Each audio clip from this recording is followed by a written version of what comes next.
Friends, welcome back to my channel. तो ये video आज का है। अगर आपको याद होगा, हमने एक रिव्यू किया था बेबलर ऐप का, जो बच्चों के लिए 0 to 3 इयर्स, और मैंने ये परचेज़ किया है अपनी बेटी के लिए, जो कि है 8 महीने की। जैसे कि मैंने आपसे प्रॉमिस किया था कि हम लोग एक वीडियो बनाएंगे जिसमें मैं आपको बेबलर ऐप का रन थ्रू दिखाऊंगी कि वो ऐप कैसे दिखती है, उसमें क्या क्या फंक्शंस होते हैं, या कैसे कैसे एक्टिविटीज़ प्लान होती है। इसके अलावा मैंने आपके लिए एक मटेरियल जो हमें बेबलर से मिलता है, मटेरियल बॉक्स जो काफ़ी बड़ा होता है, उसका मैंने आपको बोला था कि मैं आपको अनबॉक्सिंग उसकी दिखाऊंगी, बताऊंगी इसमें क्या क्या मटेरियल्स हैं। और साथ ही साथ मैं एक दिन आपके साथ एक वीडियो भी करूंगी जिसमें मैं अपनी बेटी को उस ऐप के थ्रू जो सेशंस होते हैं वो करवाऊंगी। तो आज का वीडियो जो है वो इस बारे में है कि बेबलर की ऐप में कैसे चीज़ें फंक्शन करती हैं, या डेस्कटॉप पे वो कैसे फंक्शन करता है। तो चलिए हम लोग शुरू करते हैं। ये जो आप हेडफोन्स देख रहे हैं ना, वाइट और पिंक रेड बैकग्राउंड में, और नीचे बेबलर लिखा है, ये बेबलर ऐप है जो अगर आप एप्पल फ़ोन यूज़ कर रहे हैं तो ऐप स्टोर से ले सकते हैं, नहीं तो गूगल प्ले से आप डाउनलोड कर सकते हैं। ये ऐप सिर्फ तब वर्क करती है जब आप इसके मेंबर हो, वरना आप सिर्फ डाउनलोड कर सकते हैं बट इसका कंटेंट व्यू नहीं कर सकते। तो जो हम ऐप खोलते हैं तो जो सबसे पहला पेज हमारे सामने आता है वो होता है ये, जो अगर आप नीचे देखेंगे तो लिखा हुआ है टुडे। तो ये बेसिकली हमें बताता है कि आज के दिन में क्या क्या सेशंस है और ये कैसे कैसे होना है। तो अभी ये मेरा आज का सेशन था, जैसे 7 बजे का इसमें लिखा हुआ है। तो ये मेरी एक शो कार्ड्स है जो आप देखिए ऐसे वर्क करते हैं। जब उस पर क्लिक करते हैं तो ये ऊपर थोड़ा इंस्ट्रक्शंस देते हैं कि कैसे आपको करना है। उसके बाद जब आप कंप्लीट कर ले तो यहाँ पे मार्क एज़ कंप्लीट होता है। अभी मैंने मार्क किया हुआ है तो वो अब ऑप्शन जो आ रहा है वो मार्क एज़ इनकम्प्लीट आ रहा है। ये जो हार्ट होता है ना, ये बेसिकली जब हम इस पर क्लिक करते हैं तो ये एक्टिविटी एक फेवरेट लिस्ट में ऐड हो जाती है, जो मैं अपनी बेटी को कभी भी उसकी जो फेवरेट है वो करवा सकती हूँ। यहाँ पे एक ट्यूटोरियल वीडियो होता है जो हमें बताता है कि हम कैसे शो कार्ड्स अपने बच्चे के साथ उसे दिखाते हैं। उसके बाद ये स्टार्ट का बटन है, जब हम इसे क्लिक करते हैं तो शो कार्ड्स ऑटोमेटिकली स्क्रॉल होना शुरू हो जाते हैं। Musical instruments. जैसे कि आज का टॉपिक था म्यूज़िकल इंस्ट्रूमेंट। Tabla. तो नीचे जो ग्रे में लिखा है Sitar. वो मैं अपनी बच्ची को रिपीट कर सकती हूँ। जैसे तबला लिखा है तो मैं उसे बताती हूँ Violin. कि ये वायलिन है, उसे रिपीट करती हूँ उसके साथ। Harmonium. तो ऐसे करके ये वीडियो रन करता है। इसमें 2 सेशंस होते हैं, एक अलग टॉपिक होता है, दूसरा अलग टॉपिक होता है, और दोनों के बीच में 1 मिनट का गैप हम देते हैं बच्चे को। उसके बाद जब ये एक्टिविटी कंप्लीट हो जाती है तो हम इसे मार्क एज़ कंप्लीट कर देते हैं। फिर हम बैक जाते हैं और ये कन्वर्सेशन है। इसमें हम बच्चे को टॉपिक एक सिलेक्ट करते हैं जिस पे हम उससे बातें करते हैं, ताकि वो हमसे बात करे और वो हमारे जो हम बोल रहे हैं उसमें से वो वर्ड्स पिकअप करे, अपनी वोकैबुलरी बिल्डअप करे, शब्दों के मतलब समझना सीखे थोड़ा। तो ये जो क्विक गाइड है, जब हम इस पर क्लिक करते हैं तो वो हमें बताता है कि कैसे कैसे टॉपिक हमें सिलेक्ट करना है, कैसे हमें बात करनी है, कैसे उससे बातें करनी है। फिर ये भी मैंने किया हुआ है तो इस वजह से मार्क एज़ इनकम्प्लीट लिखा है। फिर यहाँ पे ट्यूटोरियल वीडियो होता है, ये भी आप एक सैम्पल देख लीजिए। Research suggests that the more the number of new words and ideas we introduce to our babies in the first 3 years, the higher is the growth in their intelligence. This impact is much. तो ऐसे करके ये पूरा video है जिसमें हमें बताते हैं कैसे करना है। फिर हम यहाँ पे स्टार्ट जब दबाते हैं तो ये टॉपिक जो आज मैंने सिलेक्ट किया हुआ था, इंट्रोडक्शन टू डॉक्टर, तो इसमें आप देखोगे कि नीचे इन्होंने पॉइंट्स लिखे हुए हैं थोड़े थोड़े कि हम डॉक्टर के बारे में उससे क्या बताना है या क्या बात करनी। बट ज़रूरी नहीं है आप सेम चीज़ें बताओ, आप डिफरेंट भी बता सकते हो। बेसिकली ये आपकी हेल्प करते हैं कि आपको कुछ अलग से सोचने की ज़रूरत है। कभी कभी हमें लगता है डॉक्टर के बारे में क्या ही बताएं, तो ये आपको हेल्प करता है, आप उससे क्या क्या बात कर सकते हो। और यही एक टॉपिक नहीं होता, काफ़ी टॉपिक्स और होते हैं जिस पे हम उससे बात कर सकते हैं। फिर फ्रॉम इंटरनेट पे एक हमेशा कोई वीडियो होता है या म्यूज़िक होती है जो हम बच्चों को दिखाते हैं, जिसमें जैसे कि इसमें है, इसमें भी सेम कॉन्सेप्ट है कि एक ट्यूटोरियल वीडियो है और अगर हम स्टार्ट क्लिक करेंगे तो ये वीडियो प्ले होने लग जाएगा। इसका भी एक छोटा सा डेमो आप देखिएगा। ये हमें यूट्यूब पे ले गया है। अब यहाँ पे ये सॉन्ग उन्होंने ऑलरेडी सिलेक्ट किया हुआ है जो प्ले हो रहा है। अब हम वापस ऐप पे जाएंगे और जब ये कंप्लीट हो जाता है तो इसे मार्क एज डन कर देते हैं। फिर यहाँ पे कुछ एक्टिविटी होती हैं, 2 एक्टिविटीज़ जो हम कहते हैं any time in a week ये करनी होती, और कुछ होती है any time in the month. तो जब हम बात कर रहे होते हैं any time in the week की, तो इसमें स्टोरी टाइम आता है। तो इसमें नॉर्मली हमें एक वीक में 3 स्टोरीज़ करनी होती है। तो ये जो 3 स्टोरीज़ हैं, जब मैं इस पर क्लिक करती हूँ स्टार्ट पे, तो ये तीनों स्टोरीज़ आ जाती हैं। अब क्योंकि मैंने फर्स्ट प्रेफरेंस लैंग्वेज जो है वो इंग्लिश लेके रखी हुई है, तो 3 स्टोरीज़ में से 2 स्टोरीज़ इंग्लिश की हैं और एक स्टोरी हिंदी की है। इसे भी हम मार्क एज अ रेड कर देते हैं क्योंकि हमने ऑलरेडी अपने बच्चे को सुनाई हुई है। फिर हम लोग आते हैं एक्सपीरियंस एक्टिविटीज़ में। यहाँ पे सेम ऊपर वो हमें थोड़े बताते हैं कैसे करना है, फिर गाइड होती है, मार्क एज कंप्लीट होता है, और हमें करना क्या है ये हम इस पे देखते हैं। तो इस पे जैसे उन्होंने बताया था टॉय फिल करना, कि हम एक कार्टन लेते हैं, हर टाइम एक नई एक्टिविटी होती है, सैम्पल एक्टिविटी की तरह मैं आपको बता रही हूँ कि एक कार्टन है, उसमें हमने सारे टॉयज़ डाल दिए।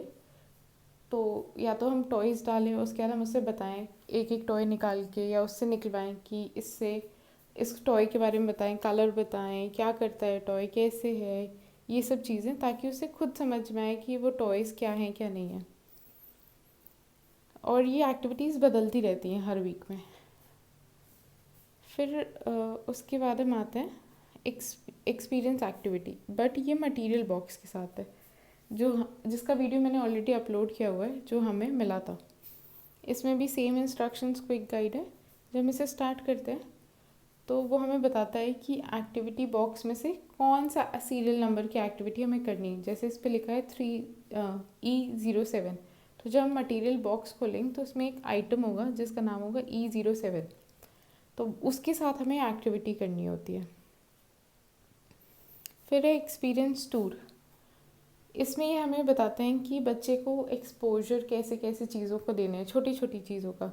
जैसे कि इसमें हमने लिखा था कि ये घर के बारे में हमें बताना है कि हमारे घर में कहाँ से एंट्रेंस है, वहाँ पे कितने लिविंग रूम है, डाइनिंग रूम है, हर एक रूम के बारे में उसे डिटेल बताना है। तो जैसे हम कभी रूम में गए, हम उसको बता रहे हैं बेटा दिस इज़ ये लिविंग रूम है आपका, ये सोफ़ा रखा हुआ है, इसे हम सोफ़ा कहते हैं, इसे हम चेयर कहते हैं, इसे हम टेबल कहते हैं, ताकि इन सब कॉमन चीज़ों के वो वर्ड्स जाने कि इसे क्या प्रोनाउंस करते हैं, क्या बोलते हैं। तो जब जब ये हो जाती है तो हम ये कंप्लीट होता है। जैसे आप देखिए मैंने स्टोरीज़ ख़त्म कर दी तो उसके ऊपर एक टिक आ गया, तो मतलब मैंने इसे कंप्लीट किया हुआ है। फिर टिप ऑफ द डे में वो लोग कुछ भी एक चीज़ होती है जो बच्चे के बारे में हमें बताते हैं, तो वो टिप ऑफ द डे में होता है। फिर नीचे देखेंगे तो एक प्रोग्रेस होता है। तो जब प्रोग्रेस को क्लिक करेंगे तो वो हमें बताएगा कि आज की डेट में आज मैंने और बाकी पेरेंट्स जितने भी बेबला यूज़ कर रहे हैं, मैं कहाँ रैंक कर रही हूँ। तो मैं 6th पे रैंक कर रही हूँ क्योंकि अभी मैंने ज़्यादा वीडियोस नहीं किए, बच्चे के साथ एक्टिविटीज़ इतनी नहीं की। ये तो आज का था। फिर हम वीक में देखेंगे तो उसमें भी वही चल रहा है, मंथ में भी वही है और डेट में, बट एक्टिविटी कंप्लीशन स्कोर मेरा बदलता रहता है। तो जब एक्टिविटी ये चेंज हो रहा है तो हम देख सकते हैं कि कितना % मैं अपने बच्चे के साथ सेशंस कर रही हूँ और कितनी एक्टिविटीज़ कर रही हूँ, उसका लेवल है मीडियम। फिर हम आते हैं फेवरेट्स पे। अब जैसे हम लोग क्योंकि 5 दिन अपने बच्चे के साथ सेशंस करते हैं, तो बचे हुए 2 दिन अगर हमें लगता है कि हम अपने बच्चे के साथ कुछ एक्टिविटी कर सकते हैं, हमारे पास टाइम है, तो ये फेवरेट्स जो हम मार्क करते हैं, जो हमें लगता है कि हमारे बच्चे को पसंद आया, वो हम उसके साथ रिपीट कर सकते हैं। फिर ये प्रेप आता है, इसमें हमारे हिस्ट्री होती है और इसमें हमारे फ्यूचर डेज़ के बारे में होता है। तो हिस्ट्री इसलिए रेलेवेंट होती है क्योंकि देखिए मैं आपको दिखाती हूँ, जब इन पे क्लिक करते हैं तो ये हमें बताते हैं कि लास्ट जो सेशन था हमारा उसमें हमने क्या क्या चीज़ें नहीं की, जैसे कि मैंने कन्वर्सेशन नहीं किया, इंटरनेट नहीं किया, ये सारी चीज़ें बची हुई हैं।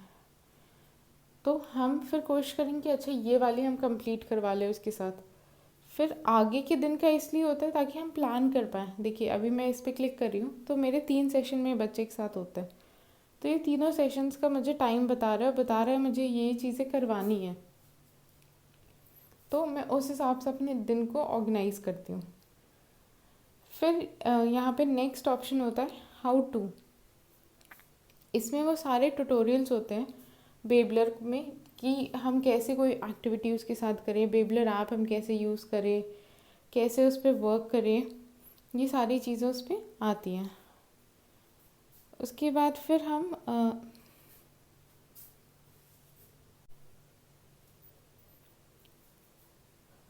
उसके बाद हम ऊपर आते हैं जहाँ पे ये साइन बना हुआ है 2 लोगों का शेयरिंग का।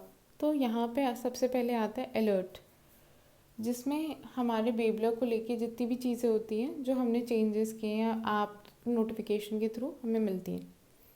फिर नेक्स्ट ऑप्शन होता है लाइक का, जिसमें वो हमसे बोल रहे होते हैं कि आप हमारा पेज जो है वो फेसबुक पे, यूट्यूब पे, इंस्टाग्राम पे, लिंक्डइन पे शेयर कीजिए। फिर नेक्स्ट ऑप्शन है ब्लॉग का, जिस पे कुछ आर्टिकल्स होते हैं बच्चों से रिलेटेड, पेरेंटिंग के रिलेटेड। फिर नेक्स्ट ऑप्शन है सपोर्ट का, जिसमें कुछ जैसे कस्टमर केयर नंबर हो गया, इनकी एक ओरिएंटेशन कॉल होती है जिसमें हमें एक रन थ्रू ऑफ ऐप करवाते हैं, वो हो गया। फिर कुछ नॉर्मल क्वेश्चंस होते हैं जो बेबलर के कभी लोगों ने पूछे होते हैं उनके बारे में। फिर नेक्स्ट ऑप्शन होता है अबाउट, जिसमें आपके वर्जन के बारे में होता है, जैसे कि अभी इनका जो वर्जन है वो है 1.91, तो कभी ना नया वर्जन आया तो यहाँ पे वर्जन अपडेट हो जाएगा। फिर यहाँ पे प्रोफाइल का ऑप्शन होता है, तो यहाँ पे सबसे पहले आता है कि कितना मेरा अकाउंट है। तो मेरा जो पैकेज है वो 3 साल का है और कब एक्सपायर हो रहा है वो और किससे मिला है, तो मेरी बेटी का नाम है। फिर नेक्स्ट ऑप्शन होता है ऐड अ बेबी, हम चाहें तो अगर हमारे और बच्चे हैं तो हम बेबीज़ को ऐड कर सकते हैं, इसकी कोई कॉस्ट आज सच नहीं है अगर सेम एज का है। उसके बाद फिर आता है केयर गिवर, तो अगर जैसे मैं अपने फैमिली मेम्बर्स में किसी को ऐड करना चाहूँ कि अगर मैं सेशन नहीं करवा रही हूँ तो वो करवा दे, तो इसमें हम 5 केयर गिवर्स ऐड कर सकते हैं। अभी सिर्फ मैं और मेरे हस्बैंड एडेड है इसमें केयर गिवर्स में। अकाउंट में ये एक्टिव पैकेज के बारे में होता है। ऑफ़र्स में मुझे लगता है कि मेरे में इसलिए नहीं आ रहा क्योंकि मैंने एक साथ 3 साल का परचेज़ कर लिया और ये ऐप 0 to 3 ईयर्स के बच्चों के लिए है। लेकिन अगर किसी ने 1 साल के लिए लिया हो तो उसको जब 2nd ईयर या 3rd ईयर का लेना हो तो शायद इसमें कुछ ऑफ़र आता होगा। फिर जब हम प्रोफाइल की बात करते हैं तो इसमें 2 लोगों की प्रोफाइल होती है, एक बेबी प्रोफाइल और एक केयर गिवर प्रोफाइल। जब हम बेबी प्रोफाइल पे क्लिक करते हैं तो यहाँ पे हम रूटीन सेट करते हैं अपने बच्चे के लिए कि हम उसके साथ सेशन कब करेंगे। तो हम लोग वीक में 5 डे सेशन करते हैं। तो जैसे फर्स्ट सेशन जो मैंने प्लान किया हुआ है वो 11 से 11:30 तक का है और मैंने 2 दिन ऑफ लिया हुआ है जो है मंडे एंड फ्राइडे। फिर उसके बाद सेकेंड सेशन है मेरा 4 से 4:30 का और थर्ड सेशन है जो वो है 7 to 7:30 का। आप चाहें तो ये सेशंस के टाइमिंग्स आराम से चेंज कर सकते हैं, ये मैंने अपनी कन्वीनियंस के हिसाब से रखा है। उसके बाद यहाँ पे पैकेज की डिटेल्स होती हैं, बेबी डिटेल्स हो गई, डेट ऑफ बर्थ, जेंडर। फिर लैंग्वेज लर्निंग की होती है, आप 3 सेलेक्ट कर सकते हैं, मैंने 2 ही की हुई हैं। फिर केयर गिवर कौन है इसमें ये मेंशन होता है। फिर केयर गिवर प्रोफाइल होती है, मेरी डिटेल होगी एंड मेरे हस्बैंड की डिटेल्स है। फिर हम सेटिंग में जाते हैं तो सेटिंग में लैंग्वेज पूछता है कि कौन सी मेरी प्रेफरेंस की लैंग्वेज है। कंट्री हो गया, ऑटो कार्ड जो शो कार्ड्स हैं उन्हें ऑटो प्ले करना है कि नहीं, क्लूज़ करने हैं कि नहीं। उसके बाद फिर हम कस्टमाइजेशन पे जाते हैं। तो 3 चीज़ें हम कस्टमाइज़ कर सकते हैं, एक शो कार्ड्स, एक स्टोरी और एक रीडिंग बुक पे। और तीनों में एक ही तरीके का कस्टमाइजेशन होता है यूजुअली, किस स्पीड पे हम शो कार्ड्स कितने सारे दिखा रहे हैं और प्लस उनकी कितनी कॉम्प्लेक्सिटी होती है। अभी मैंने कोई चेंज नहीं किया है इस पर, जो ऑलरेडी चल रहा है मैं वही यूज़ कर रही हूँ। आप चाहें तो इसे चेंज कर सकते हैं। सेम ऑप्शंस तीनों में होते हैं, स्पीड एंड कॉम्प्लेक्सिटी। फिर हम नोटिफिकेशन की बात करते हैं, तो हम चाहें तो पुश नोटिफिकेशन ऑफ कर सकते हैं, बट मैं ऑन रखती हूँ क्योंकि मुझे फिर रिमाइंडर्स आते हैं कि मेरा सेशन है मेरे बच्चे के साथ। फिर हम जाते हैं प्राइवेसी पे कि कैलेंडर एक्सेस कर सकता है बेबलर कि नहीं, ईमेल एक्सेस कर सकता है कि नहीं। कैलेंडर में वो सेशंस फीड करते हैं रिमाइंडर की तरह, और ईमेल में वो हमें अलर्ट्स भेजते हैं, जैसे OTP हो गया या कोई चेंज ऑफ प्रोग्राम हुआ। फिर प्राइवेसी एंड पॉलिसी तो ये यही था। टर्म्स में कंडीशन ऑफ यूजेस वो सब है। प्राइवेसी पॉलिसी में हम क्या क्या नहीं कर सकते वो सब होता है। And log out. तो ये था मेरा अभी तक जितना मैंने बेबलर यूज़ किया है, मैं कहूँगी कि मेरा बहुत अच्छा एक्सपीरियंस रहा है। आप यूज़ करना बहुत इजी है एंड बहुत अच्छे से चीज़ें ऑर्गेनाइज्ड है इसमें। प्लस रिमाइंडर्स ये हमें दे रहे हैं चीज़ों को करवाने का, पेरेंट्स को हेल्प करते हैं कि आप सारी एक्टिविटीज़ कंडक्ट करवा पाएँ। और हम जब ये जो मोबाइल वाला वर्जन है ये बच्चों के लिए नहीं, ये पेरेंट्स के लिए। जब यही चीज़ लैपटॉप पे खुलती तो लेआउट सेम है लैपटॉप पे, बस वो स्क्रीन बड़ी होती है तो बेबी को देखने में वो आसान रहता है, प्लस उसकी आइज़ पे ज़्यादा स्ट्रेस नहीं पड़ता है। बाकी वर्किंग सब कुछ सेम है लैपटॉप के लिए भी। आई होप आपको मेरा ये वीडियो पसंद आया हो। अगर आपको कोई डाउट्स हैं तो आप कमेंट सेक्शन में पूछ सकते हैं। और इस ऐप का जो इस वेबसाइट का लिंक जो कि है gobabler.com, इसका मैं लिंक आपको डिस्क्रिप्शन बॉक्स में दे दूँगी। अगर आपको मेरा चैनल पसंद आए तो प्लीज़ सब्सक्राइब कीजिए and thank you for watching.